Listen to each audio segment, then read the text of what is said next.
আমাদের মাঝে উপস্থিত আছেন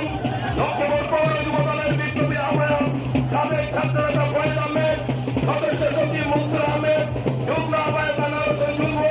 পূর্ব যুব দলের আহ্বায়ক জাহাঙ্গীর আলম, সদস্য সচিব কাজী বেলাল হোসেন, একমাত্র যুগ্ম আহ্বায়ক সোহেল আবদান। আমাদের মাঝে উপস্থিত আছেন পশ্চিম যুব দলের বিপ্লবী আহ্বায়ক মানব মেম্বার, সদস্য সচিব জাকির হোসেন, যুগ্ম আহ্বায়ক আব্দুর রহমান। আমাদের মাঝে উপস্থিত আছেন রায়পুর উপজেলা যুব দলের বিপ্লবী আহ্বায়ক অ্যাডভোকেট আমরান, সদস্য সচিব সুজন পাটোয়ারি, যুগ্ম আহ্বায়ক সম্রাট হোসেন, পৌরসভার আহ্বায়ক নুর হেলাল মামুন, সদস্য সচিব জাকির হোসেন, একমাত্র যুগ্ম আহ্বায়ক নবীন রুবেল সাহা।